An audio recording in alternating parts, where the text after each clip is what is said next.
Good evening, dear friends, and welcome to Watson's Margins. I'm Edward, honoured to share a new case with you tonight. Tell me, is your lamp lit, your chair drawn close? These are the hours when fog presses against the window and a locked cabinet yields its secrets. Tonight we follow Holmes and Watson through 10 chapters of patient observation, false certainty, and one man's careful betrayal. Do subscribe so no detail escapes you. Now settle in, for the truth is often found where assumption ends. Chapter 1. A Visitor in the Fog. There are evenings in London when the city surrenders entirely to the fog, when the great arteries of commerce and clamour are reduced to muffled whispers, and the gas lamps burn like drowned suns in a sea of grey. Such was the character of that November night when the affair I have since come to think of as the matter of the Crimson Dossier first intruded upon the comfortable quietude of Baker Street. I had spent the better part of the afternoon with my notes, attempting with indifferent success to impose some narrative order upon a case Holmes had resolved the previous spring concerning a missing violinist and a Soho pawnbroker. The task required more concentration than the atmosphere encouraged. Holmes himself lay upon the settee in that curious attitude of suspended animation which I had long since ceased to mistake for idleness, his long fingers steepled beneath his chin, his grey eyes fixed upon some invisible point above the mantelpiece where Mrs. Hudson's late chrysanthemums were giving their last. He had not spoken in 2 hours. The only sounds were the occasional pop of the fire, the remote clatter of a cab negotiating the invisible cobbles below, and the soft hiss of the fog pressing against the window glass as though curious to be admitted. I had grown so accustomed to this companionable silence that the sharp ring of the bell below startled me considerably. Holmes did not so much as blink, yet I saw the faintest quickening at the corners of his mouth. "A visitor," he said, before I had set down my pen. "Male, youngish, in some professional capacity. He has hesitated upon the step for a full 30 seconds before ringing, a man accustomed to weighing consequences." "You cannot possibly deduce all of that from a single ring of a bell," I protested, though experience had long since undermined the conviction with which I offered such objections. The hesitation I inferred from the pattern of footsteps, which preceded the bell by nearly half a minute. I heard him upon the pavement. As for his age and profession, we shall see presently whether I am right. But a man who stands irresolute in a November fog before ringing the bell of a consulting detective is a man with a great deal on his mind and more than a little to lose. Mrs. Hudson announced Mr. Alistair Pembroke. He entered with the bearing of a man who has disciplined himself to composure, and is at this moment finding the discipline severely tested. He was perhaps 32 years of age, lean and well-dressed in the manner of a government man rather than a man of fashion. His dark coat still faintly damp about the shoulders. His face was pale, the eyes alert and intelligent. There was a tightness about the jaw that spoke of sleepless consideration. He carried his hat before him in both hands as a man carries something he has forgotten he is holding. "Mr. Holmes," he said, "I must beg your pardon for the intrusion at this hour. I am Alistair Pembroke. I hold a junior position in the Foreign Office, and I find myself in circumstances which I confess I am not fully equipped to manage alone." Holmes waved a languid hand toward the basket chair. "Pray sit, Mr. Pembroke. You will find Dr. Watson an entirely trustworthy witness to whatever you have to tell us. The fog will keep your secret as well as the most discreet of confidants tonight, and I suggest you employ the time it affords you to be entirely candid."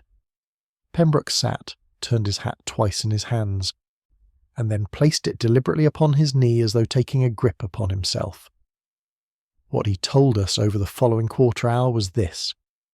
In his Bloomsbury townhouse, in the study upon the first floor, there was a cabinet of solid mahogany fitted with a brass lock of reasonable quality. Within that cabinet, among papers of routine administrative character, there had resided until some time the previous evening a document known informally within certain circles of the Foreign Office as the Crimson Dossier, a name it had acquired simply from the colour of its red leather binding. The dossier contained a series of diplomatic communications of considerable sensitivity, the details of ongoing negotiations with a continental power upon a matter which Pembroke declined to specify with precision, though his expression left little doubt that the stakes were not trivial. The unauthorized disclosure of those documents could, he said with quiet emphasis, produce consequences ranging from acute national embarrassment to something rather worse.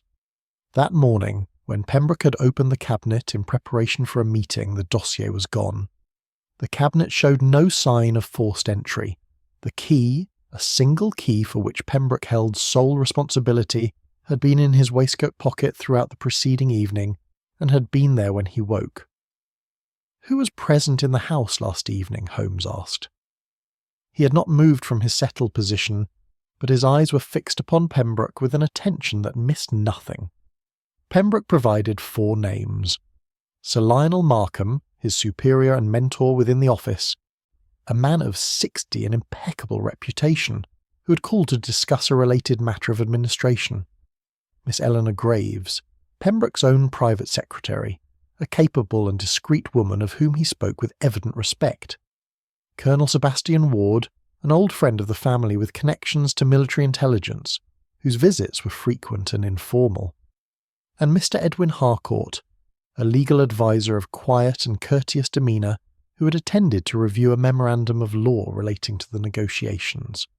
Harcourt in particular, Pembroke added, with the slight self-consciousness of a man wondering whether he ought to have mentioned it, has been most solicitous. When I told him this morning what had occurred, he expressed genuine alarm and offered his assistance in any capacity I might require. He is a thoroughly decent fellow." Holmes made no comment upon this. He rose from the settee and crossed to the window, drawing aside the curtain to regard the impenetrable murk below. The fog had thickened, if anything, and Baker Street might have been the bottom of the Thames for all the light that reached it. "You have not yet informed the Foreign Office officially," he said. "I have told my immediate superior. Sir Lionel knows. Beyond that, the matter has been contained." "For how long can it remain so?" Pembroke's expression darkened. "A day, perhaps 2. After that, the absence of the documents from the registry will be noticed, and the matter must be reported through formal channels. At that point, I fear, the affair passes beyond any possibility of quiet resolution." Holmes turned from the window.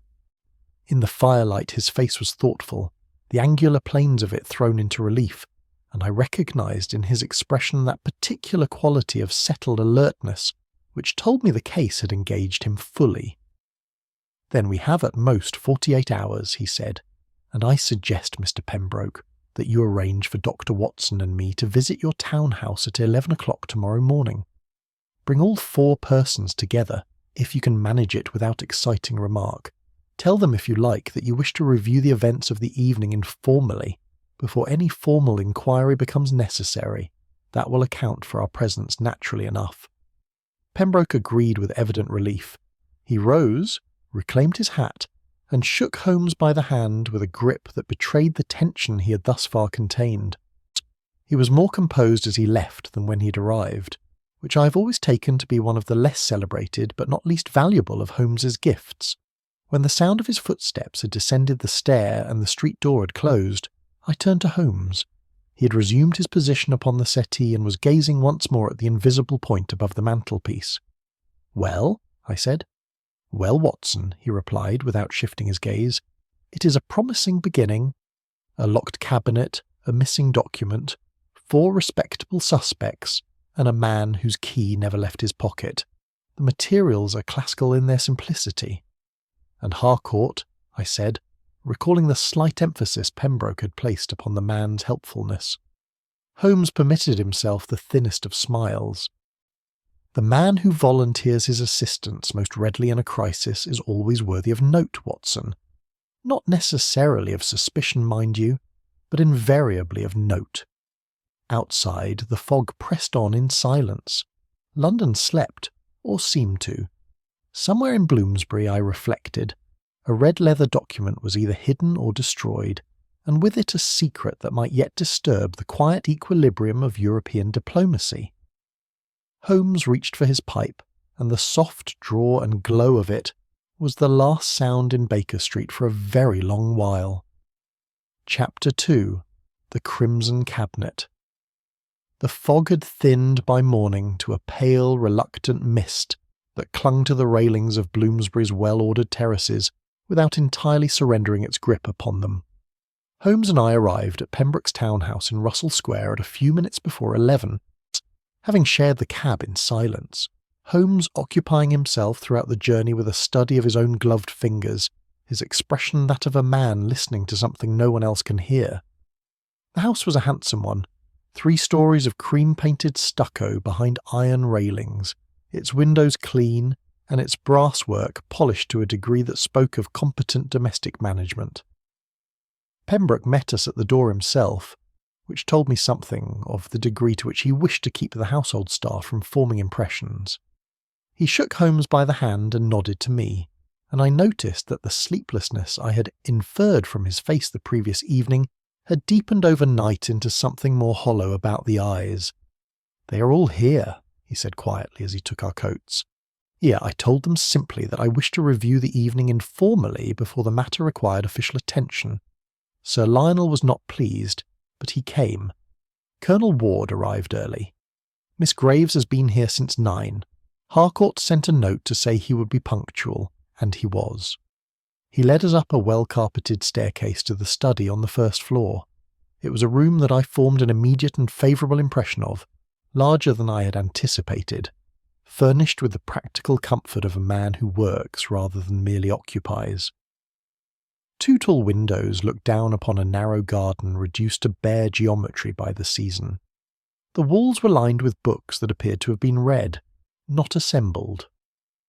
A partner's desk occupied the centre of the room, and beside it to the left of the fireplace stood the cabinet. I had expected something more imposing.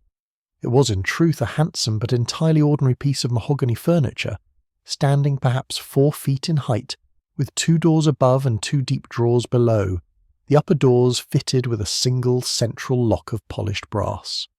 It might have been found in any moderately prosperous study in the city.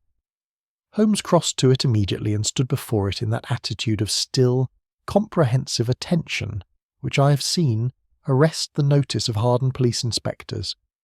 He did not touch it at once, he simply looked. The 4 persons Pembroke had named were arranged about the room with the artificial ease of people attempting to appear unconcerned. Sir Lionel Markham occupied the armchair nearest the fire with the authority of a man accustomed to the best seat in any room. He was a broad and silver-haired figure of the old school, immaculate in a grey morning coat, his manner carrying that particular flavour of patrician impatience which distinguishes the high-ranking civil servant from all other varieties of the self-important.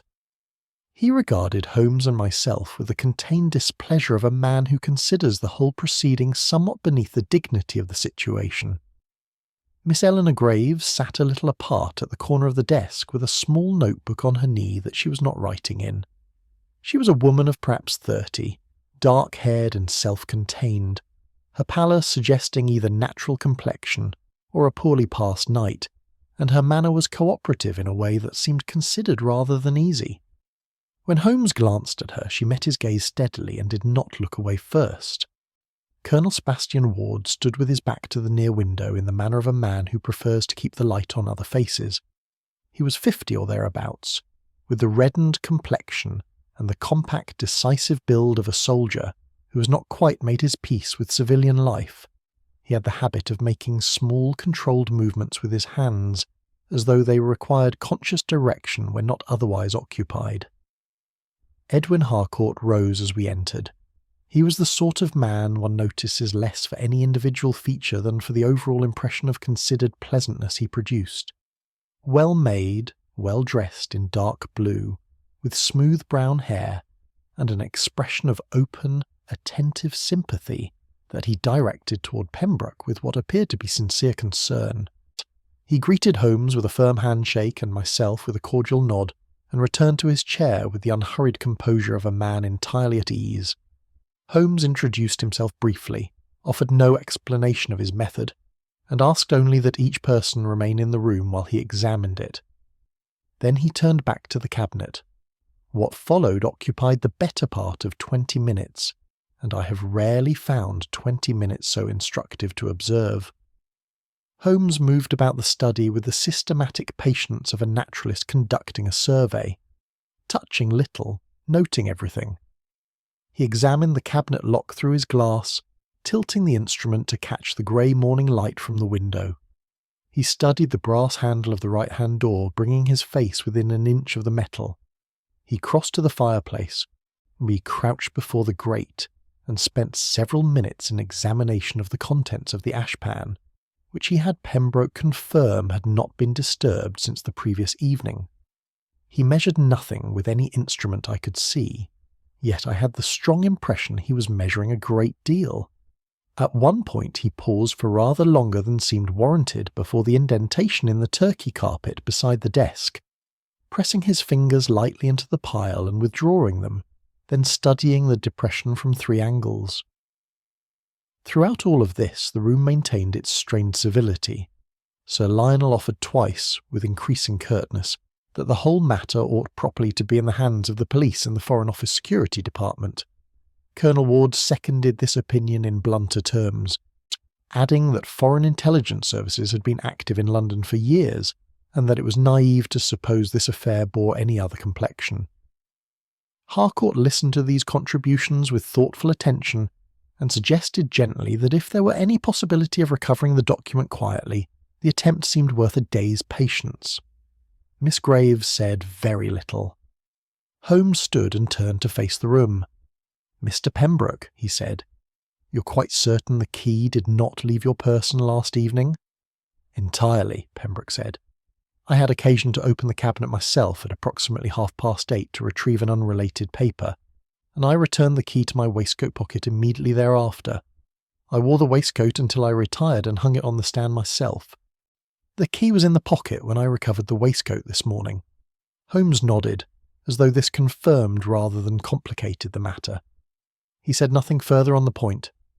He asked 3 other questions of the group collectively: whether the fire had been lit when they had arrived, whether all had been present simultaneously at any point in the evening, and whether anyone had borrowed a pen or item from the desk. The answers were ordinary. The fire had been burning when they arrived. There had been perhaps a quarter hour early in the evening when all 4 were in the room together. Harcourt had borrowed a pen to initial a page of the legal memorandum. On this last answer, Holmes's attention sharpened by a degree visible only to those accustomed to watching for it. He asked no follow-up question, and he simply thanked the room for its patience and turned to examine the window catch, which he did briefly and apparently without finding anything of note. As we prepared to leave, I drew alongside Holmes in the doorway and murmured, low enough that only he could hear, "Did you find anything?" He replied without turning his head, in a tone so conversational it might have been a remark about the weather. "3 things, Watson, each small and each, considered independently, entirely innocent. Together they are beginning to compose a rather interesting picture. The smear of wax on the cabinet handle is dark red, not the official scarlet of the office seal. The ash in the grate contains no surviving curl of leather, which one would expect from a bound dossier, however thoroughly burned. And the indentation in the carpet was not made by any boot presently in this room." He descended the stair at an easy pace, bidding good morning to the assembled company with the cheerful detachment of a man who has found a museum's collection mildly diverting. I followed, turning once at the bottom of the stair to glance back at the study doorway. Harcourt was watching us go, his expression one of pleasant, solicitous interest. He raised a hand in civil farewell. I returned the gesture and stepped out into the thinning mist. Chapter 3. The Disappearance Confirmed. By early afternoon the mist had conceded the day entirely, withdrawing from the streets of Bloomsbury to whatever grey corner of the atmosphere it had come from, and London reasserted itself in the sharp, coal-tinged air of a November midday. Holmes and I had returned to Baker Street, where he spent the intervening hours in a silence so complete and purposeful that I left him entirely undisturbed, occupying myself with correspondence and the Times until a messenger arrived at 2:15, bearing a sealed envelope addressed in a civil service hand. Holmes read it without comment, folded it once, and placed it on the mantelpiece. "The Foreign Office has completed its internal assessment," he said. "The dossier's absence is confirmed at the highest level of the relevant department. The matter is now, in their phrase, one of urgent national concern. We shall have Lestrade upon us before the day is out." He had, as was so often the case, anticipated events to the minute. Inspector Lestrade arrived at 3:30, letting himself be announced by a Mrs. Hudson, who bore the expression of a woman who has grown resigned to policemen on her stairs.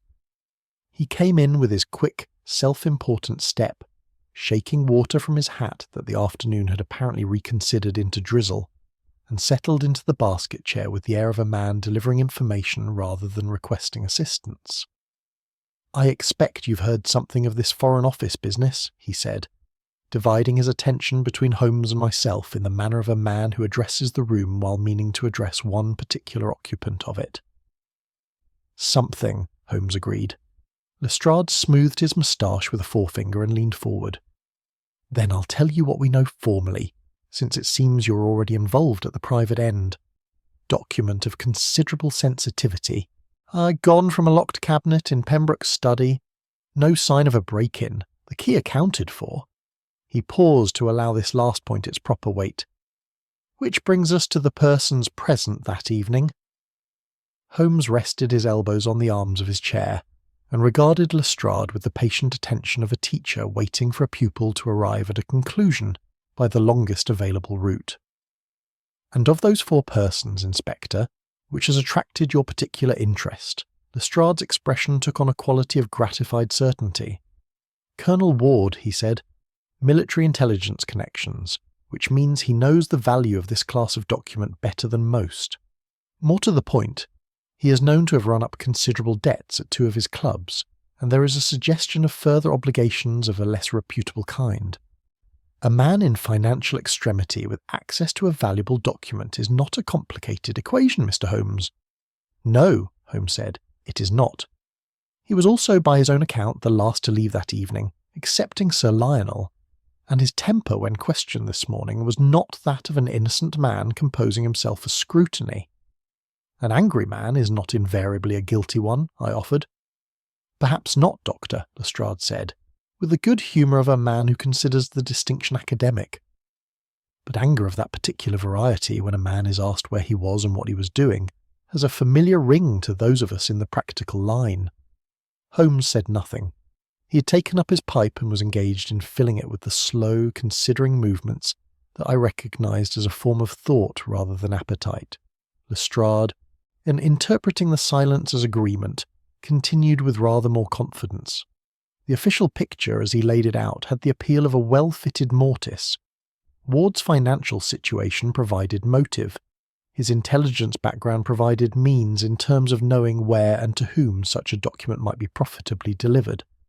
His presence at the townhouse that evening provided opportunity. The Foreign Office, through channels Lestrade declined to specify, had already received a preliminary indication that certain continental parties were aware a document of this nature had been displaced, which suggested that its removal had not been an impulsive act but part of a considered arrangement. "You'll want to see this," Lestrade said, producing from his coat a small paper envelope which he opened with some ceremony upon the corner of the table. Inside, folded carefully in a square of cotton, lay a fragment of paper roughly the size of a visiting card, its edges charred and irregular. At its centre, rendered in the pale ghost of a printed impression, was a portion of a watermark, the partial outline of a crown above what might have been the beginning of an official cipher. "Recovered from the ashpan in Pembroke's study grate," Lestrade announced. "Official watermark of the Foreign Office document paper. Proof enough that a document of that class was burned in that room on that evening." Holmes set down his pipe, leaned forward, and examined the fragment without touching it, his grey eyes moving over it with that peculiar focused stillness, like a hawk considering whether to stoop. He looked at it for some time, then he sat back. Proof that a fragment bearing a partial resemblance to such a watermark was found in that grate, he said mildly. "The distinction may prove significant." Lestrade retrieved his fragment with the slightly compressed patience of a man who has learned to absorb Holmes's qualifications without permitting them to deflect him. "The forensic evidence, combined with the financial motive and the witness testimony, gives us a strong basis for action. I intend to put formal questions to Colonel Ward this evening and to request that he make himself available for further inquiry." "You will do as you judge best," Holmes said. "I ask only one thing, Lestrade, and it is a small one. Before you commit yourself irrevocably to the Colonel's guilt, permit me 2 more days of inquiry on the private side." Lestrade regarded him for a moment. Their relationship, conducted across a decade of cases and a considerable mutual respect that neither was entirely comfortable expressing directly, reached one of its characteristic accommodations in the silence that followed. 2 days, the inspector said, "after which, if you found nothing to disturb the case, I proceed as I see fit." "Perfectly reasonable," Holmes said. After Lestrade had gone, I turned to Holmes with a question that had been pressing upon me since the examination of the grate that morning. "You told me there was no trace of leather in the ash, but the watermark fragment is a separate matter," Holmes said. And already on his feet and moving toward the table where he had placed the morning's small collection of thoughts, in the form of 3 tobacco ash impressions made in wax upon a card. He held the card to the window light. The ash pan contained the residue of a considerable burning. Newspaper, by the character of the ash, perhaps a few sheets of blank writing paper for body and smoke, but no leather, Watson, and no wax.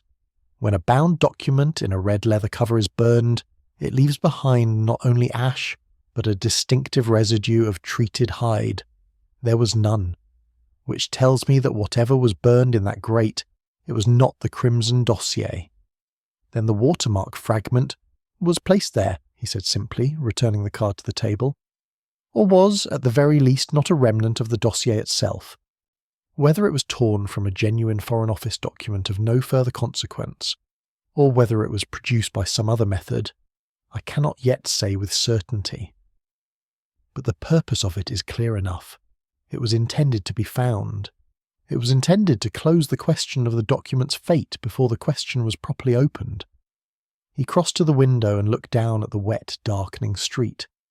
The lamps were beginning to come on, one by one, their reflections lengthening in the puddles on the pavement below.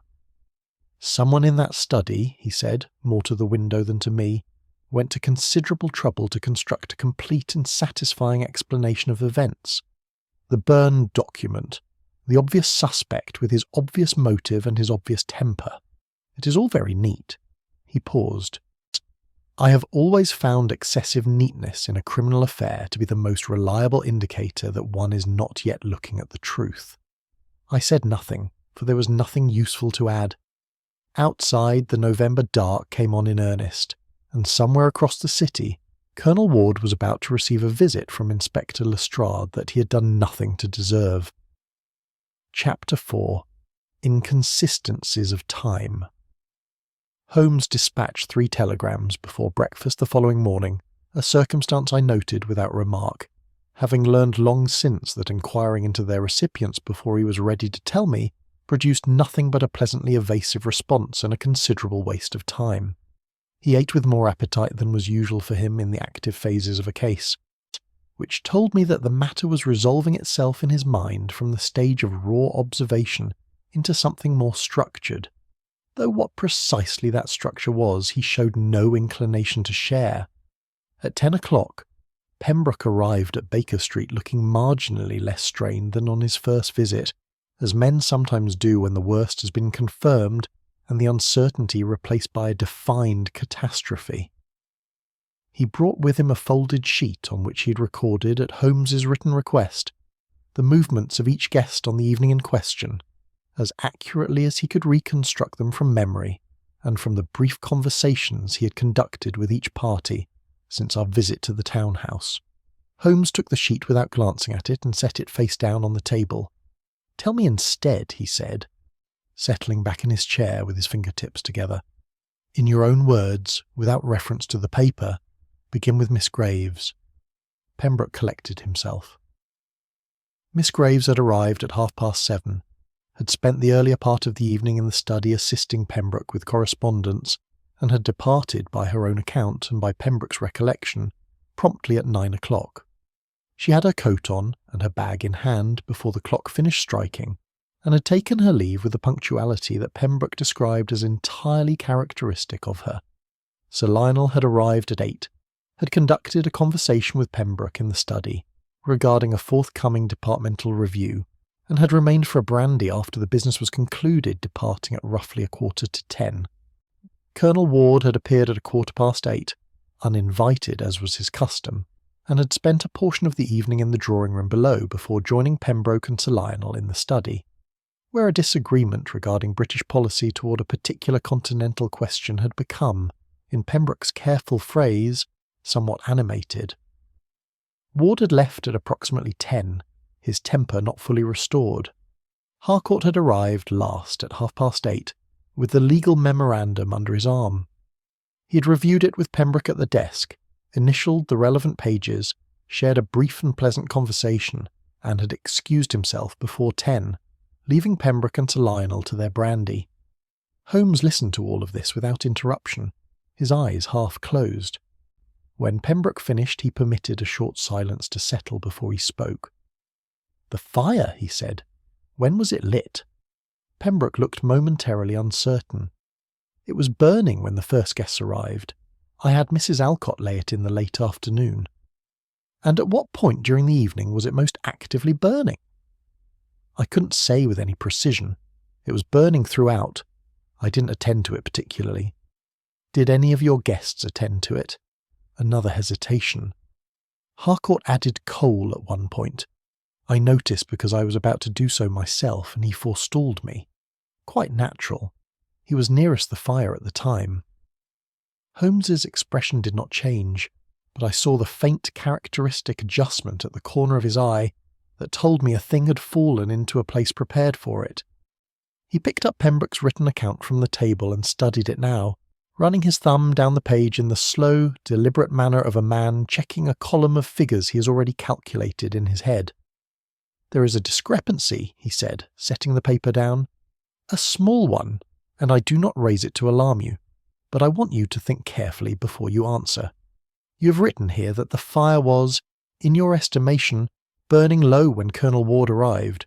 Ward himself, when I put an indirect question to him yesterday morning through Lestrade's account, stated that on the contrary the room was warm and the fire well built up when he entered the study. These two impressions are not easily reconciled." Pembroke frowned. "I may be misremembering. It was a routine evening until it wasn't." "Precisely so. And Miss Graves?" "In the brief exchange I observed her conduct with Sir Lionel while you were speaking with Ward, mentioned that she had noticed smoke from the chimney while collecting her coat in the hall below. She did not say so to me directly, but I was in a position to hear it. The hall is, I would estimate, no more than 20 feet from the foot of the stairs, and the comment was not made quietly." Holmes paused. A fire-producing visible chimney smoke at that hour, and a fire described as burning low on Ward's arrival some 30 or 40 minutes later. What might account for that? I saw it as he spoke. Something was put on the fire between those two observations. Something that burned hotly and briefly, Holmes said. Not coal, which builds gradually, paper perhaps, or a quantity of some other material that would produce a considerable initial heat and then subside.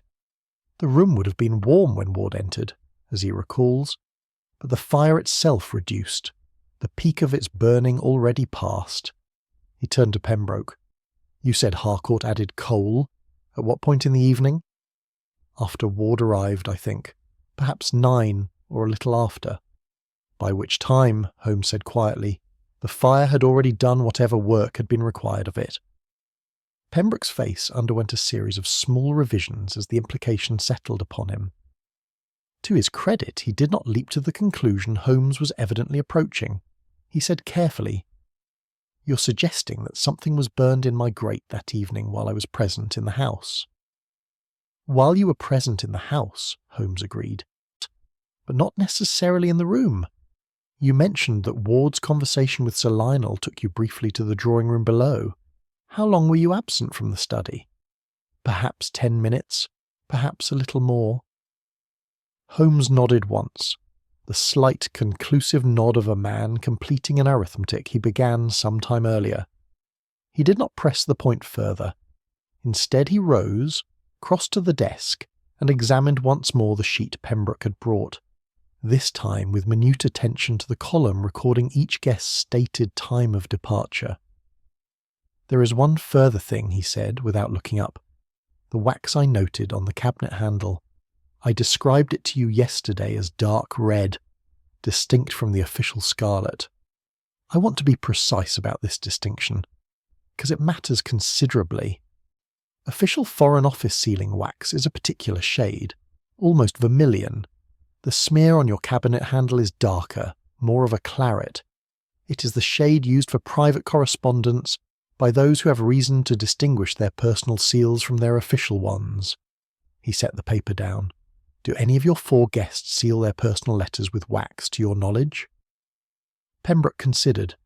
"Harcourt does. I've seen him do so at the desk when he has drafted personal notes here. He carries a seal in his waistcoat pocket as a matter of habit. He mentioned once that he preferred wax to the modern gummed envelope. Called it a legacy of his years abroad." The room was quiet for a moment. Through the window the sounds of Baker Street conducted their ordinary business. A costermonger's call, the iron patience of a horse waiting at the curb, the remote whistle of a train. "His years abroad," Holmes repeated with precisely the inflection of a man storing a phrase against future use. He straightened and reached for his coat. "Thank you, Mr. Pembroke. You have been most helpful, and I want you to understand that what we have discussed this morning constitutes nothing more than preliminary observation. I draw no conclusions yet. I would ask only that you continue to treat all 4 of your associates with the same courtesy and confidence you have shown throughout, and that you say nothing of our conversation to any of them." Pembroke agreed, though the tightness had returned to his jaw as he left. When the door closed, I turned to Holmes. "Harcourt's years abroad," I said. "You intend to look into that?" Holmes was already pulling on his coat. "I intend to look into a great many things, Watson.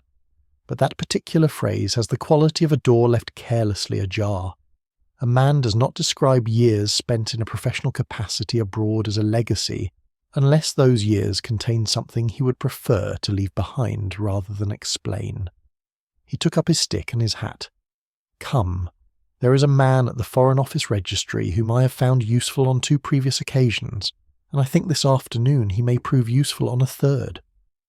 We descended to the street into a day that had turned clean and cold, the sky above the chimney pots a thin pale blue, and London going about its business with complete indifference to the quietly narrowing circle of our inquiry. Chapter 5. The Silent Reconstruction. Holmes did not return to Baker Street until nearly midnight. I had waited up partly from habit and partly from the accumulated unease of an afternoon spent in my own company, with nothing but the case to think about, which is never an entirely comfortable occupation when one knows only half of what Holmes knows and suspects even less of what he suspects. He came in quietly, shed his coat and hat in the hall, and appeared in the doorway of the sitting-room with the expression of a man who has spent several hours in productive industry and is not yet ready to account for all of it. "You went to the registry," I said. "Among other places." He settled into his chair and stretched his long legs toward the fire with a sigh that was less fatigue than the physical expression of ordered thought. The Foreign Office Registry was instructive in what it could not tell me, which was rather more than what it could. A man named Harcourt served as legal attaché at 2 postings between 1887 and 1894, in Vienna and subsequently in a lesser capacity in Brussels. His departure from the diplomatic service was recorded as voluntary resignation. The reason given was personal circumstances. A common enough formula for something they preferred not to record. Precisely. The clerk was helpful, in the way that clerks are helpful when they understand they are assisting someone who already knows more than he is asking. There was a suggestion, no more than that, and offered with great care, of an inquiry informal and concluded without official finding, relating to the mishandling of a communication. Nothing proven, nothing formally recorded. The man in question, at that time operating under the name Harker, left the service and the matter was considered closed. I straightened in my chair. Harker, and he is now Harcourt. The resemblance is not merely phonetic, it is the choice of a careful man who wished to remain findable by those who knew him, while becoming invisible to those who did not. The modification of a surname rather than its wholesale replacement suggests a man who did not wish to sever all continuity with his past, only to obscure it sufficiently for professional purposes. Holmes paused to fill his pipe. He has practised law in London for the past 8 years under the name Harcourt, with a chambers in Gray's Inn. His practice is described by those who know it as small but exclusive. He is, by all accounts, trusted absolutely by a very select clientele, which would include Pembroke, and through Pembroke, access to matters of considerable sensitivity. Holmes lit his pipe and regarded the middle distance with the reflective attention of a man watching pieces arrange themselves. But I am ahead of the evidence. What I know is that Harcourt has a concealed history and a previous connection to a communication irregularity. What I do not yet know is whether that history bears directly upon the present matter, or whether it is merely a shadow that resembles a substance. It was this scruple that I had always admired most in Holmes's method, and which distinguished it absolutely from the approach Lestrade had applied to Colonel Ward. The refusal to permit suspicion, however well-founded, to substitute for proof. He rose before 6 the following morning. I know this because I heard him moving in the sitting room and found, when I descended at 7:30, that he had gone out, leaving behind a cold cup of tea and a note in his angular hand. Gone to Russell Square. Do not wait breakfast. Holmes. I waited breakfast. He returned at 9, coat damp with the morning's fresh cold, and sat down to eggs and toast with an appetite that told me the expedition had confirmed something. I have been in Pembroke's study, he said, by way of explanation. At this hour? With whose permission? Pembroke's own. I telegraphed him last night and he left instructions with his housekeeper. He spread marmalade with methodical care. I wish to conduct the reconstruction properly, without the distraction of an audience, and without the compression that a social occasion imposes on close observation. What he had done, he explained between intervals of eating, was to spend 2 hours in the study with a measure, a lamp, and the methodical patience that he applied to all physical reconstruction. He had established several things with a precision that the earlier visit had not permitted. The carpet indentation, which he had noted on our first visit, lay 14 inches from the left leg of the desk, at a point where no item of the study's ordinary furniture had any business standing. He had measured the impression itself, a rectangular depression, approximately 2.5 inches in length by 1.25 in width, consistent with the metal-capped corner of a dispatch case of moderate size, are placed on the carpet and resting there under some weight for a period sufficient to compress the pile measurably. The ordinary dispatch cases used by Foreign Office personnel had corners of that approximate dimension, but Pembroke's own case, which he kept beside the desk, had wooden corners fitted with brass studs rather than solid metal caps. The impression was not made by Pembroke's case. Furthermore, the distance from the indentation to the cabinet was precisely the span a seated man would occupy if he had drawn the case close while working at a point between the desk and the cabinet, which was to say close to the lock. Holmes reached for a second piece of toast. I also spoke with Miss Graves this morning. At 9 o'clock. I telephoned her lodgings from Pembroke's study before I left. She had not yet gone out. She is an observant woman and a careful one, and I thought that a direct question, posed without the complication of other people in the room, might produce a more precise answer than anything she had offered in company. Miss Graves had confirmed, when asked directly and without preamble, that Harcourt had on a previous occasion, some 3 weeks before the evening in question, expressed an interest in the cabinet that she had thought, at the time, mildly unusual. He had asked Pembroke, in the course of a general conversation about the study's arrangement, whether the cabinet had originally been built for the house or acquired separately, and had examined its exterior with the appreciative attention of a man who claimed to collect fine furniture. He had opened and closed one of the lower drawers, which were not locked, and had remarked upon the quality of the joinery. She thought nothing particular of it at the time, Holmes said, being accustomed to Harcourt's occasional diversions into aesthetic commentary. But she remembered it because Pembroke had laughed and said the cabinet was entirely without history, having been purchased at a sale in Holborn. And what Harcourt was actually doing, I said slowly, was familiarising himself with the cabinet's construction. Its dimensions, its position in the room, and in particular the situation of the lock relative to the desk at which Pembroke habitually sat. Holmes set down his knife with finality. A man who intends to take a wax impression of a key needs to know in advance how quickly and quietly the act can be performed. The position of the cabinet relative to the desk is critical. Now, if the cabinet faces the desk directly, a man working at the lock with his back turned is immediately visible to anyone seated there. But if it stands to one side and behind, as this one does, the angle is such that a man crouching at the lock has a clear sightline to the door while remaining largely screened from the desk. Harcourt established all of this 3 weeks before he had any occasion to use the knowledge. I absorbed this in silence. Outside the window, a cart horse made its patient way along Baker Street, the iron shoes ringing cleanly on the cold stone. "You said yesterday that the wax on the handle was dark claret," I said. "The colour Harcourt uses for his personal correspondence." "The same." Holmes folded his napkin with the neat precision of a man concluding a calculation. "The wax transfers to the handle during the process of pressing the impression. A small quantity carried on a fingertip or a specialist tool makes contact with the brass in a manner consistent precisely with what I observed. It is not the wax of a man who touched the cabinet casually. It is the wax of a man who worked at that lock deliberately and with a prepared material."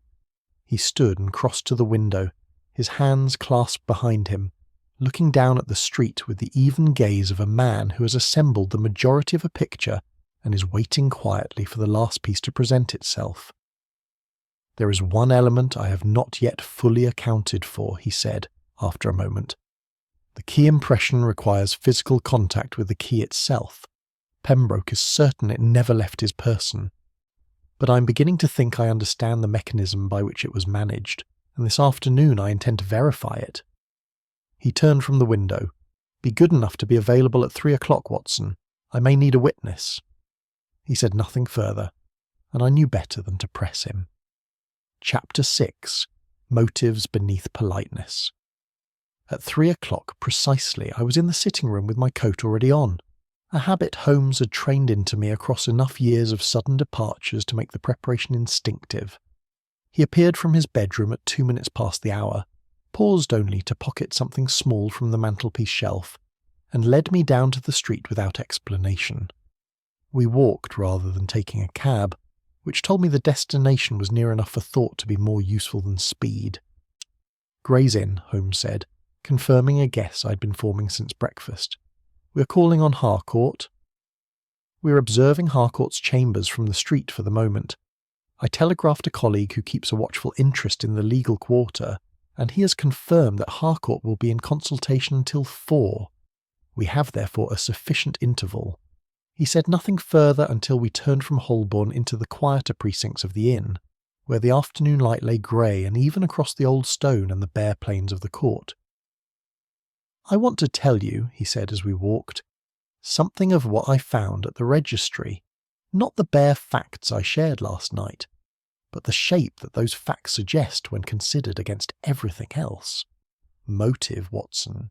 Kirsen is frequently the last thing established in a case and the first thing assumed. Lestrade assumed Ward's motive from his debts. I prefer to arrive at motive through character, and character through history." He had spent the preceding hours, he explained, in a more thorough examination of Edwin Harcourt's history than the registry alone had afforded. Through a contact at one of the inns and a second inquiry directed to a correspondent in Brussels, he had assembled a picture considerably more detailed than the sparse Foreign Office record. The man born Edward Harker had been, in his Vienna years, a person of genuine ability and considerable social charm. He had moved with ease among the diplomatic circles of that city, possessing the gift common to a certain kind of intelligence, of making each person he spoke with feel uniquely regarded. His legal work had been competent, his social conduct without obvious reproach. The informal inquiry that had precipitated his resignation concerned a communication from the British delegation to a continental ministry, a communication which had reached the ministry before it ought to have done by any legitimate means. Nothing had been proven. Harker had resigned with quiet speed, before the inquiry could harden into something official, and the matter had been permitted to lapse. The pattern, Holmes said, pausing at the corner of the court, is that of a man who skirts the edge of what is permissible, retreats at precisely the moment when retreat still remains possible, and re-establishes himself in a new position from which to exercise the same impulse under better cover. He regarded the row of chamber windows across the court with the equable attention of a man reading a text at a comfortable distance. He's not a violent man, nor an ideological one. He does not steal out of necessity or from political conviction. He does so for leverage. The Vienna communication was worth something to someone, and Harker was paid for it. He was careful enough to avoid the proof of it, but not quite careful enough to avoid the suspicion. And in London, I said, as Harcourt, he has found a position that offers the same access with considerably less scrutiny. A private legal advisor to mid-ranking government officials is precisely the most useful position such a man could occupy. Close enough to sensitive matters to be of value, obscure enough to pass beneath official notice.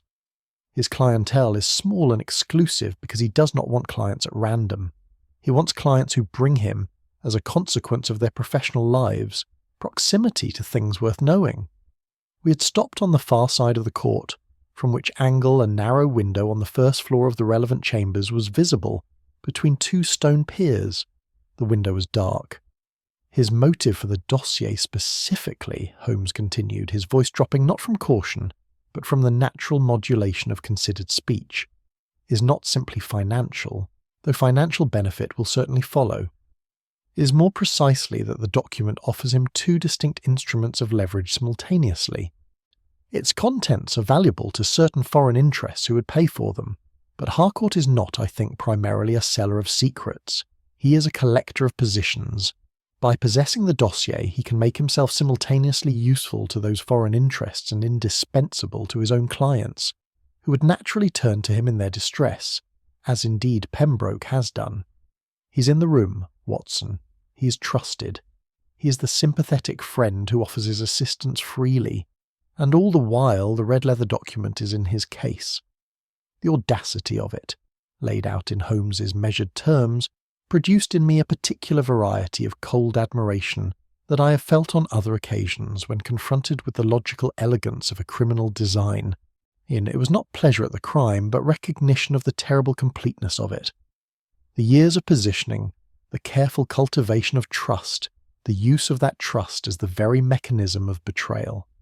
There is another element, Holmes said, which I have been weighing this morning and which I believe is significant.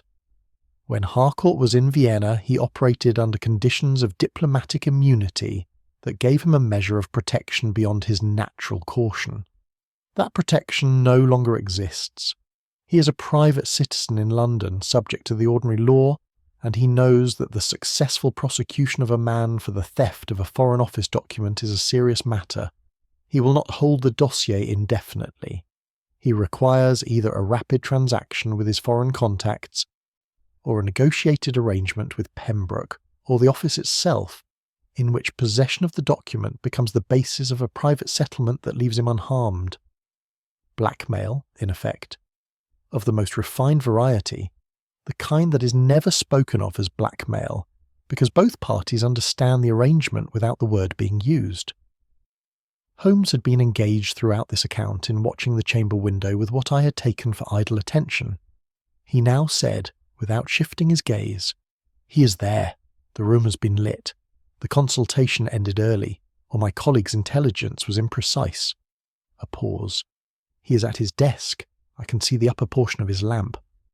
He turned from the window with the same unhurried calm with which he might have concluded the observation of a pleasant landscape. "Sirs, we will not call on him today," he said. "I have not yet verified the mechanism of the key impression, and I prefer to confront a man of Harcourt's composure with a complete chain rather than a partial one. An intelligent man, given an incomplete accusation, will find the gap in it and drive straight through." We retraced our steps toward Holborn. The afternoon was concluding around us in the usual London manner, the streets quickening with the early dark and the first gas lamps brightening against a sky the colour of pewter.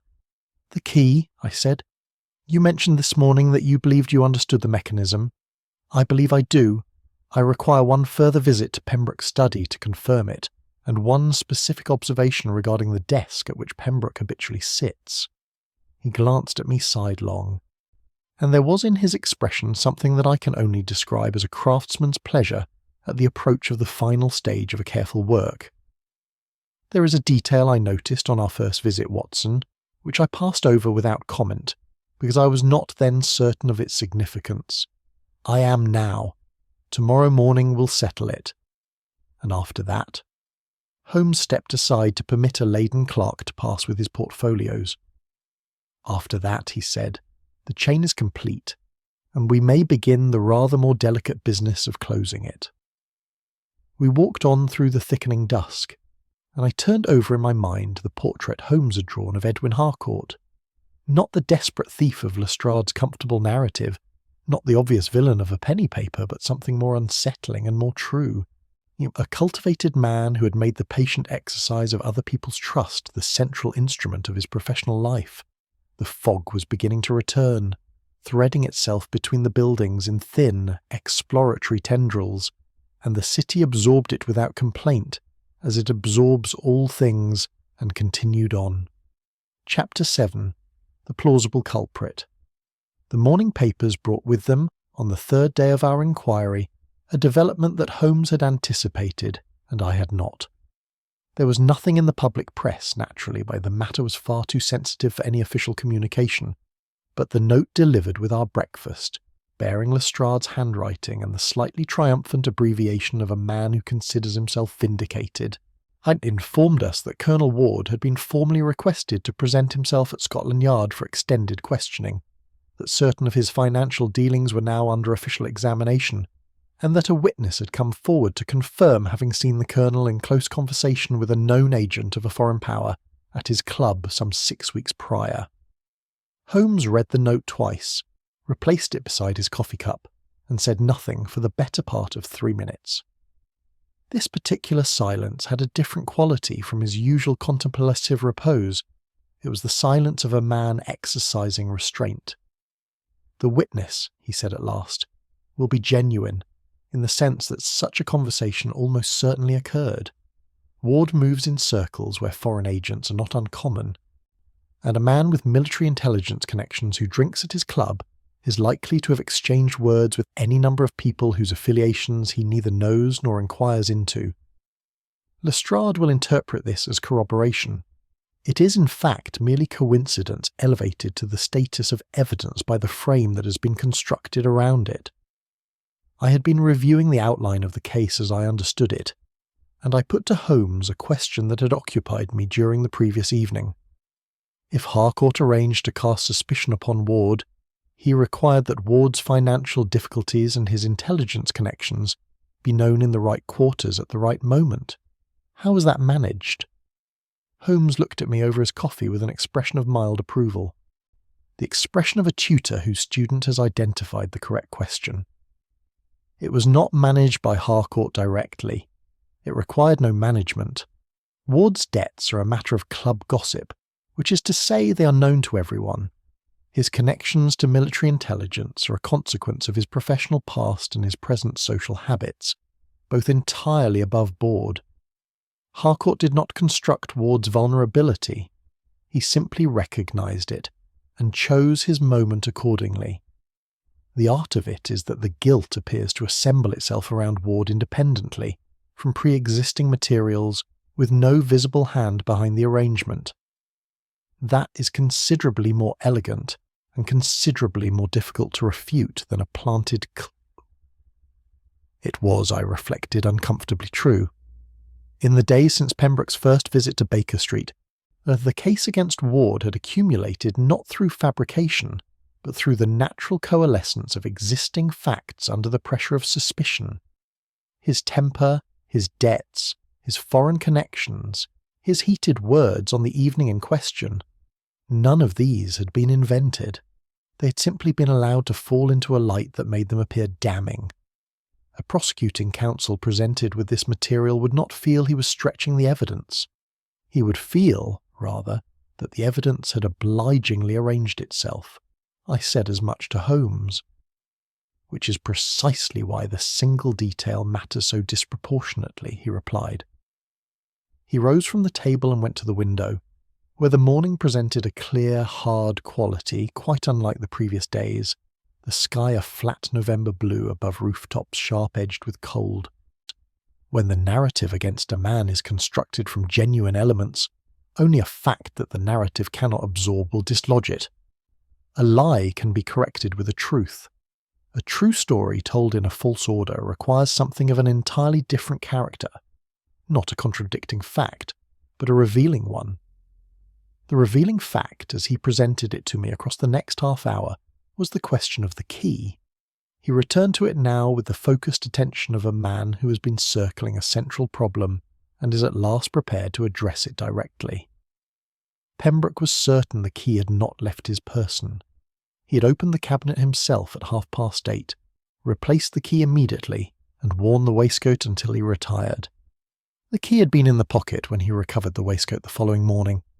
If the dossier had been removed via the lock, and there was no other means, the cabinet being undamaged, the lock had been opened by either the original key or a copy.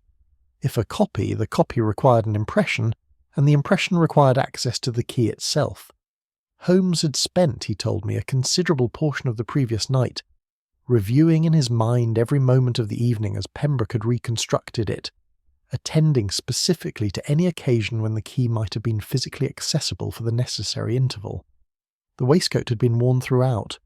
The key was small, on a simple ring carried in the right-hand lower pocket of the waistcoat. It would take a practised hand less than 30 seconds to press a wax impression of such a key, given physical access to it. The interval I require, Holmes said, is a moment when the pocket was accessible and Pembroke was sufficiently distracted. Not necessarily unconscious of his surroundings. A man may be entirely alert and yet unaware that his pocket is being interfered with, provided the interference is conducted with the right combination of timing, physical proximity, and diverting stimulus. He paused, and I saw that he was approaching something specific. Pembroke mentioned, in our conversation yesterday morning, that Harcourt had borrowed a pen from the desk. He leaned across to take it, and Pembroke held a document steady while he initialed the relevant page. They were in close physical proximity for the duration of the initialing, which Pembroke estimated at perhaps a minute. A minute, I said, is more than adequate. For a man who knew in advance precisely what he intended, who had the instrument prepared and the wax already softened in his pocket from the warmth of his hand. Yes, Holmes turned from the window. I want to confirm the geometry of it, the precise positions of the desk, the waistcoat pocket, the angle at which Pembroke sat. I shall go to the study again this morning.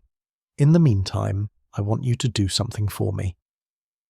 He crossed to his desk and wrote a brief note, which he sealed and addressed to Lestrade. Deliver this yourself and wait for his response. I have asked him to delay any formal charge against Ward by 24 hours, on the grounds that I have material evidence under examination. He will resist. You may tell him, with complete honesty, and that the evidence concerns the mechanism by which the key to the cabinet was copied, and that if I am correct, the identity of the person who copied it is not Colonel Ward. I took the note and my hat and went out into the cold morning. The walk to Scotland Yard was brisk enough to be invigorating, and I arrived to find Lestrade in his office with the satisfied demeanour of a man whose case is strengthening by the hour. He read Holmes's note with the compressed patience that constituted in him a form of respect, and tapped it twice against his desk before consenting. 24 hours, he said, not a minute more. The evidence against Ward is solid, Doctor. 3 independent witnesses to his financial irregularities. A foreign contact confirmed. The watermark fragment. If Mr. Holmes has something, I want it in my hands by this time tomorrow or I proceed. I gave him Holmes's assurance and my own, and returned to Baker Street to find the rooms empty, and a second note on the mantelpiece. Confirmation obtained, geometry as expected, desk position consistent, key accessible from the right-hand chair. The pocket was within reach, back at 4. Do not mention this to Pembroke until I have spoken with you. H. I sat down in my chair with the note on my knee, and looked at the fire and thought about Edwin Harcourt, sitting in his chambers in Gray's Inn with the composure of a man who has done a careful thing and is watching it unfold precisely as planned. He had borrowed a pen. He had leaned across a desk. He had, in the course of initialing a legal memorandum, and done something so swift and ordinary seeming that the man beside him had registered nothing but the scratch of a nib on paper. Holmes returned at 4 with mud on his boots and a look of settled satisfaction. He told me what he had found, and by the time he'd finished the picture was complete in every particular save one. The dossier's present location, and that, he said, he already knew how to establish. 24 hours was enough. It would have to be. Chapter 8. The single detail. Holmes was at the chemical bench when I came down the following morning, which was not in itself unusual, but the nature of his activity was. He had before him a small block of dark red wax, a brass cabinet handle he had procured from somewhere. It was not, I noticed. The one from Pembroke's study, and a series of thin impressions pressed into a clay-like substance laid on a wooden board. He was examining these with his glass, turning the board by fractions and tilting it toward the lamp with the absorbed concentration of a jeweller appraising a cut stone. He did not look up when I entered. "The kettle has just boiled," he said. I made tea and settled into my chair and watched him work. There is a particular quality to Holmes's practical demonstrations that distinguishes them from mere experiment. They have the character of proof rather than inquiry, the manner of a man not testing a hypothesis, but illustrating a conclusion already reached. He knows what he is looking for, and what he is doing is making it visible to others. After perhaps 10 minutes he set down the glass and turned to face me. He placed the board on the table between us and gestured for me to look. The impressions in the clay were clear and clean, a series of key profiles rendered in shallow relief, each made, as I understood, by pressing a small key against the prepared surface under varying conditions of pressure and angle. Beside the board lay a key which I recognised after a moment as a duplicate of the kind supplied with common cabinet locks, obtained presumably from a locksmith. It was of the same general type as the key Pembroke carried. "Observe the scratch pattern on this key," Holmes said, holding it under the lamp. Along the blade and the bow, barely visible to the naked eye but distinct under the glass, were a series of fine lateral scratches, the kind left by a tool or edge moving across the metal repeatedly and in a consistent direction. These scratches are not produced by ordinary use. A key in daily use acquires wear at the points of engagement with the lock mechanism, the tip, the bit, the shoulders, and the pattern is irregular, as one would expect from repeated insertions at slightly varying angles. These scratches are uniform and shallow, and run across the entire surface of the bow and the upper blade. They are the marks left by a key being lifted from a wax impression after the impression has set. He set the key down. The action of extracting a key from wax that has begun to firm requires a very slight lateral movement, a loosening motion, because the wax grips the metal as it cools. That motion, repeated 2 or 3 times as the impression is taken and verified, produces exactly this pattern. I have reproduced it experimentally this morning. He gestured at the board. The impressions on the clay show the same effect at the extraction point, and the key from Pembroke's study, which Lestrade's man permitted me to examine yesterday afternoon, under the representation that it was relevant to the inquiry, shows scratches consistent in character and position with those I have made here. I leaned over the board and looked, then straightened. "You examined Pembroke's actual key yesterday, while you were at the study?" Lestrade's constable had it in an envelope. A brief examination was all I required. Holmes crossed to the mantelpiece and took up his pipe. The scratches on Pembroke's key are not new. They have acquired a slight surface oxidation consistent with a period of weeks. This tells me the impression was taken not on the night of the theft, but earlier, at some prior visit, when the opportunity presented itself. The evening of the theft was not the occasion on which Harcourt copied the key. It was the occasion on which he used the copy. The distinction settled over me with the weight of the fully assembled argument. "The borrowed pen," I said. "You suggested yesterday that was the moment." "I suggested it as one possibility. Having examined the key, I now believe it was a prior visit, most probably the occasion Miss Graves described, some 3 weeks ago, when Harcourt examined the cabinet and borrowed Pembroke's pen to annotate a page of notes." Holmes drew on his pipe thoughtfully. On that occasion he would have had both the opportunity and the leisure for a more careful impression. The evening of the theft he required only to confirm the copy worked. The scratches on a copied key used once to open a lock are different in depth and character from those produced in the impression process.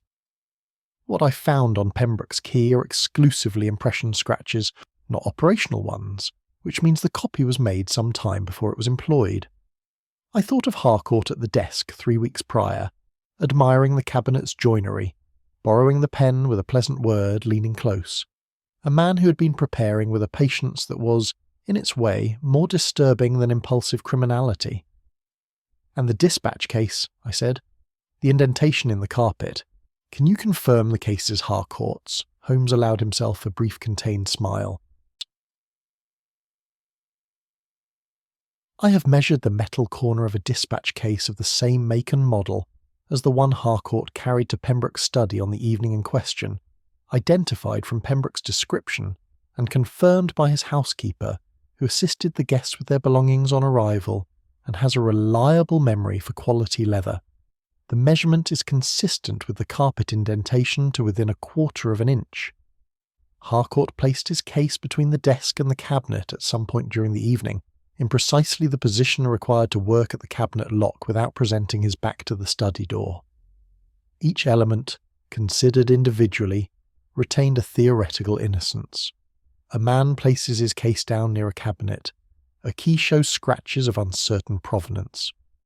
A smear of wax on a handle might have arrived there by any number of innocent means, but placed in sequence and considered together with the known facts of Harcourt's history and his deliberate cultivation of Pembroke's trust arranged beneath them, the inference was singular and complete.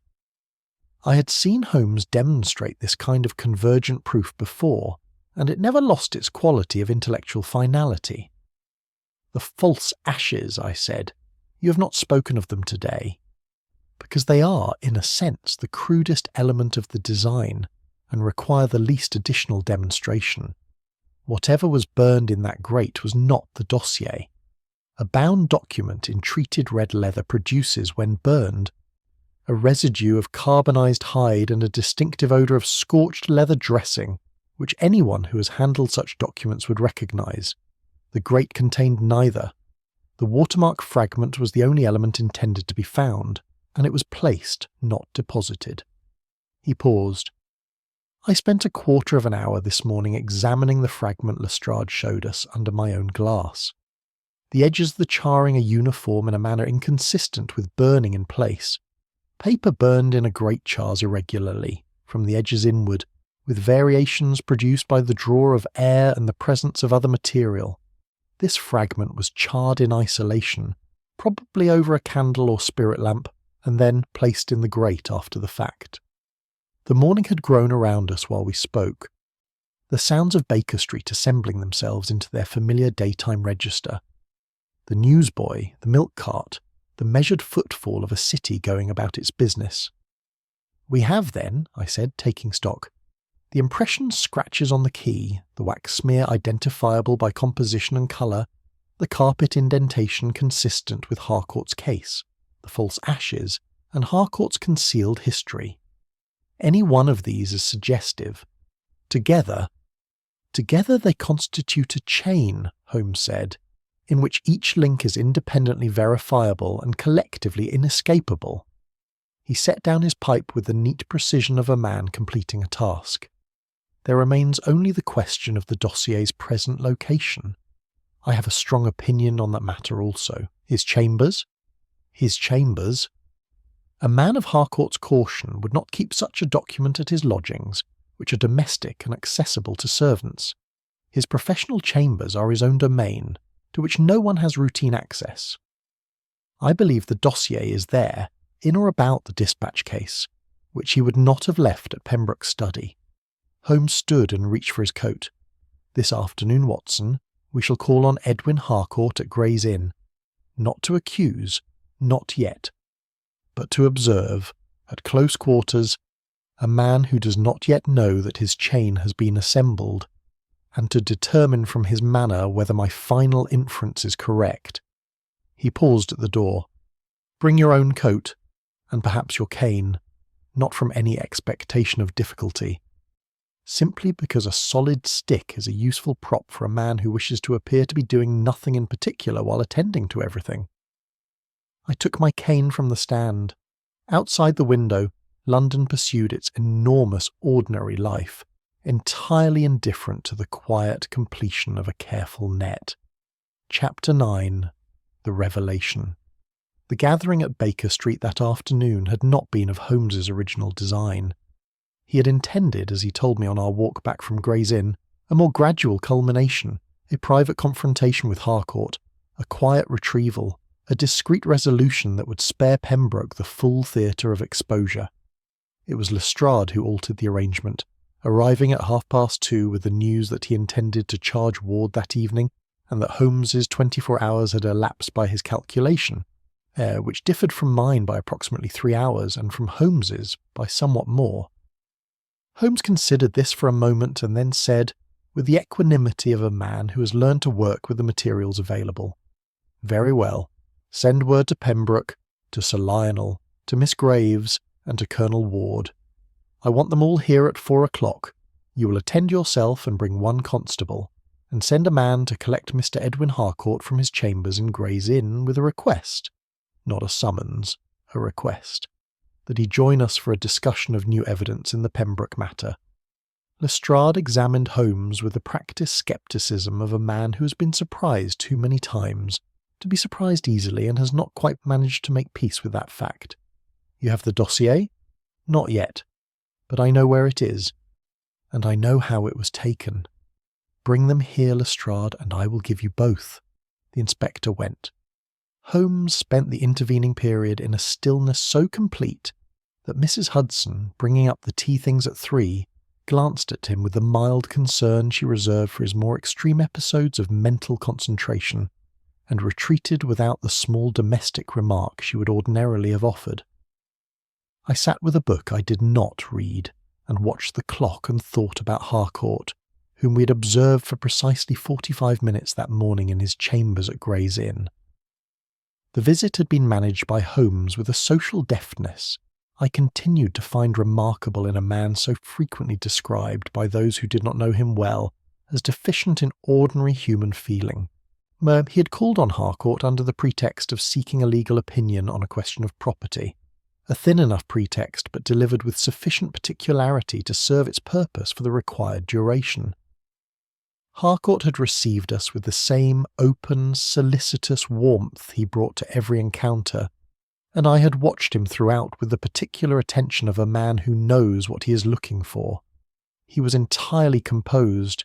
His desk was ordered, his manner undisturbed, and his conversation moved with the easy fluency of a man who has nothing pressing upon his mind.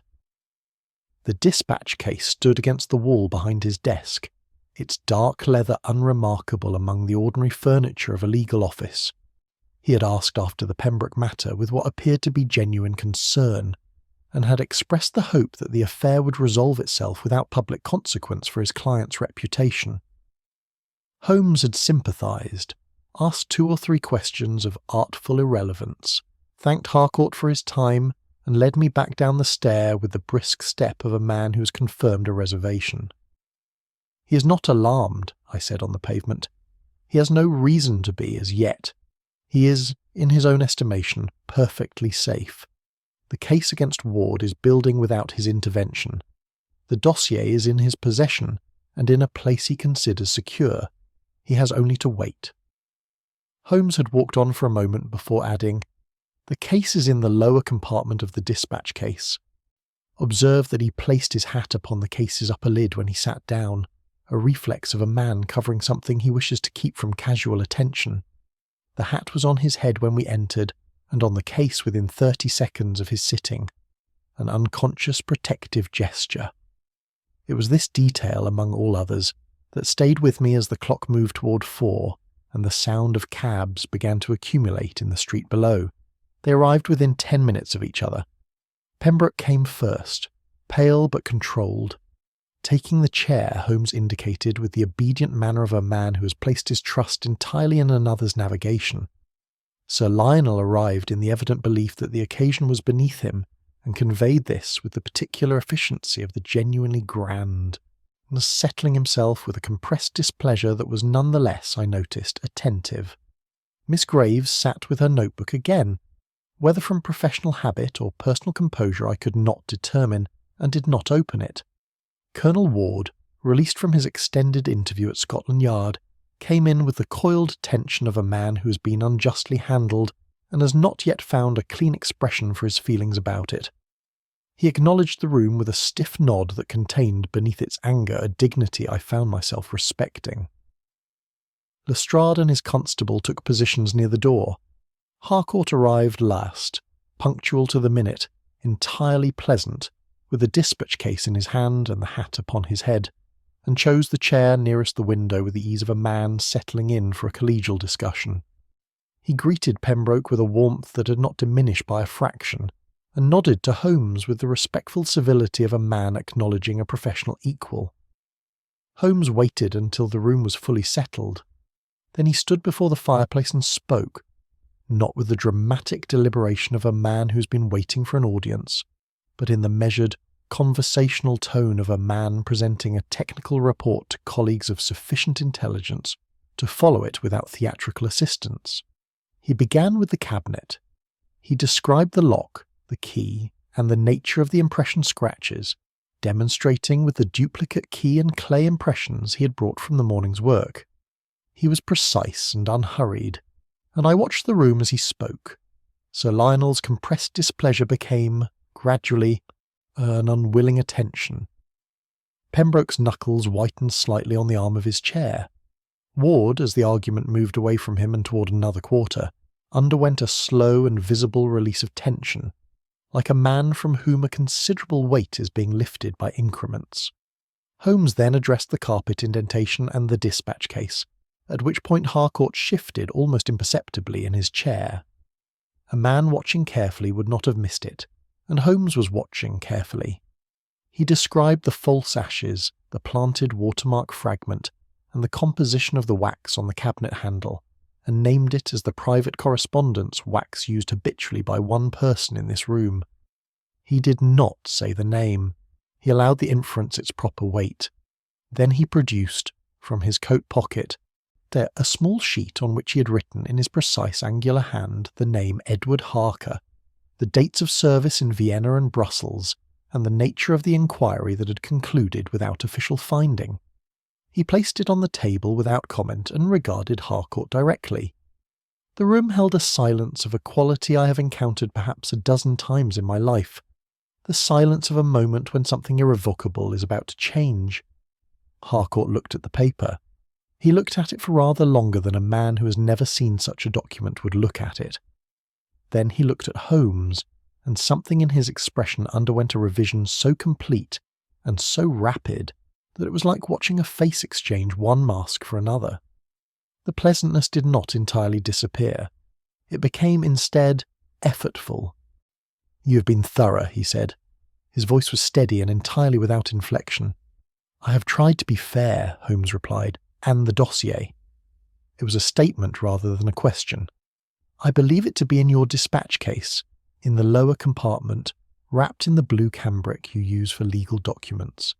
I note that you have kept the case in hand since you arrived, which suggests you were uncertain, upon receiving Lestrade's request, whether to bring it or leave it, and ultimately concluded that leaving it at your chambers was the greater risk. Harcourt looked at the case in his hand with an expression that was, briefly, almost wry. The expression of a man acknowledging a game well concluded. He set the case on the floor, released the lower catch, and lifted out a parcel in blue cloth.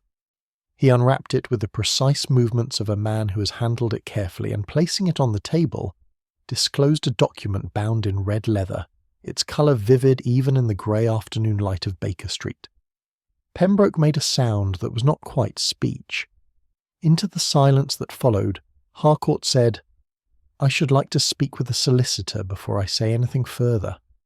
"A sensible precaution," Holmes said, and nodded to Lestrade. Ward looked at the red leather document on the table for a long moment, and then looked at Holmes with an expression in which relief and residual anger were uneasily combined. He said, "I am obliged to you, Mr. Holmes," in a tone that conveyed beneath its stiffness something genuine, and left it at that. It was, I thought, exactly the right number of words. Chapter 10. The Fog Lifts. The room emptied in the careful, measured way of people who have witnessed something that requires a period of private adjustment before it can be spoken of naturally. Lestrade went first, with his constable and with Harcourt between them, the latter carrying nothing now but his hat. The dispatch case having been retained as evidence with a correctness of procedure that Lestrade managed with more tact than I had anticipated. Sir Lionel departed with the compressed gravity of a man recalibrating a considerable number of assumptions, pausing only to tell Holmes in the doorway that the matter would be handled with discretion from the official side, and that certain parties would be grateful, a form of thanks that Holmes received with a nod and dismissed, I suspected, the moment the door closed. Colonel Ward shook Holmes's hand in the hall with the same economy of expression he had shown in the sitting-room, held it a moment and said nothing further, which said rather more than most men would have managed. Miss Graves, last of the visitors to go, surprised me. She paused at the head of the stair and turned back, not to Holmes but to Pembroke, and said quietly that she had suspected something was wrong with Harcourt's account from the second day, but had not had the language for the suspicion, and that she was sorry she had not found it sooner. Pembroke told her that she had nothing for which to reproach herself, and she nodded once with the economy of a woman who accepts a verdict without necessarily agreeing with it, and went down the stair. Pembroke was the last to leave. He stood for a moment in the sitting-room with the recovered dossier in his hand. Lestrade had returned it to his custody after a brief formal notation, the Foreign Office having apparently made its own representations to Scotland Yard at a speed that suggested the matter had been anticipated at a higher level than Pembroke himself occupied, and his expression was that of a man simultaneously relieved and chastened. The relief needed no explanation. The chastening, I thought, arose from the particular discomfort of a person who has placed his trust entirely in someone who used it as an instrument, which is a different quality of injury from ordinary betrayal and takes longer to reconcile. "I ought to have seen it," he said, addressing neither Holmes nor myself directly, but the middle distance that serves these occasions. "So, you saw precisely what you were intended to see," Holmes replied from his chair, where he had settled immediately upon the room's evacuation with his legs extended and his fingers steepled. "Harcourt did not rely on your blindness, Mr. Pembroke. He relied on your intelligence. A reasonably sharp man shown a coherent and plausible explanation will engage with it, examine it, and find it satisfactory. That is not a failure of perception. It is the entirely natural response of a mind that has been given what appears to be sufficient information. The art of the deception was precisely that it left you nothing to doubt." Pembroke absorbed this, and seemed to find it, if not entirely consoling, at least intellectually fair. He took his leave with more composure than he had brought to Baker Street on that first November evening. Nuster, and I heard the street door close behind him with a solidity that felt, in some way I could not precisely account for, like the final punctuation of the affair. Holmes was quiet for a time. I poured 2 glasses from the Tantalus and set one on the table beside him without inquiry, and we sat as we had sat at the beginning, The fire between us, Baker Street below, the city going about its enormous, unconcerned life. And the contrast between this moment and that first evening was sufficiently marked to produce in me the particular species of reflective satisfaction that I have always associated with the conclusion of a case properly resolved. "Harcourt will be prosecuted?" I asked presently. "The difficulty," Holmes said, turning his glass slightly in his fingers without drinking from it, "is that the prosecution of a man for the theft of a Foreign Office document of this class requires, in its evidential presentation, a degree of disclosure that the office will wish to avoid. The dossier's very existence, its contents, the negotiations it touches, all of this becomes, in a public trial, public knowledge. There will be a negotiated resolution of some kind, I expect, a prosecution under a charge that does not require the document to be described. Harcourt will go to prison. The precise mechanism of his going will be arranged in a way that suits everyone except Harcourt, which is, I suppose, a sufficient satisfaction. And Ward? Ward is entirely clear. The foreign contact, the debts, the temper, none of it was fabricated, as I said. It was simply framed. With the frame removed, there is nothing that approaches evidence of wrongdoing, and Lestrade is experienced enough to know when to withdraw from a position gracefully." He paused. "Ward will not thank the resolution publicly. He will consider that he was treated badly, and he will be correct, and he will express this view in the particular circles where it will cause Lestrade the most professional discomfort. On balance, this seems just." I considered the arc of the thing from its beginning to this quiet room, and found myself returning, as I often do at the end of Holmes's cases, not to the mechanism of the crime or the elegance of the solution, but to something less definable. "It was never about the document itself," I said. "Not really. The dossier was incidental. It happened to be available and to be valuable. What Harcourt wanted was the position it gave him." Holmes looked at me over his steepled fingers with the particular quality of attention he brings to a remark he considers worth the effort of a response. "That is precisely correct, Watson, and it is the element of the case I found most instructive. The men who steal from direct need or from ideology or from passion, they are comprehensible enough. The pattern of their motivation runs in a straight line and can be traced.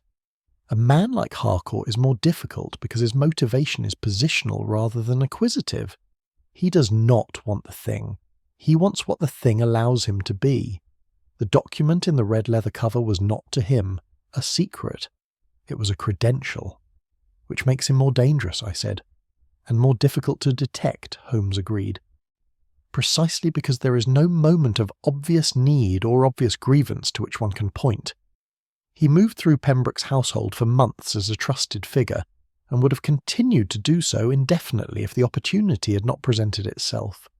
One wonders, not uncomfortably, how many such figures move through the world with similar patience and similar intent, awaiting a cabinet left unlocked, a key laid momentarily down, a room briefly vacated. He paused, and something in his expression, not quite a smile but a cousin of one, acknowledged the rhetorical quality of the observation. But that is a reflection for another evening. Tonight I think we have earned a sufficiency of the commonplace. He reached for his violin, which had leaned against the wall in its case throughout the affair, untouched. A circumstance I had registered as a reliable index of the case's hold upon him. He drew it out and tuned it with the quiet, precise movements of a man returning to something he has missed, and then played, not the agitated improvisations of an unsettled mind, but something slow and orderly, a Bach partita that I half recognized from a previous winter and could not have named, its mathematical serenity as far from the fog and the red leather document and the careful betrayals of the past 4 days as it was possible to imagine. Outside, the morning's clarity had held into the evening, and when I crossed to the window to draw the curtain against the dark, I saw that Baker Street lay clean and sharp under the lamps, the pavement dry, the air free of murk. The fog that had presided over the beginning of the affair had lifted entirely. As London's fogs eventually do, without ceremony and without announcement, leaving the city exactly as it had been before, unchanged, unhurried, and entirely itself. I drew the curtain, returned to my chair, and listened to Holmes play. Some cases, I have found, require in their concluding pages a summing up, a reckoning of what has been learned and what it signifies. This is not one of them. The lesson of the Crimson Dossier was not complex, and Holmes had stated it with his usual precision. We are undone not by our enemies but by our assumptions, not by what we cannot see, but by what we are satisfied to believe we have already seen.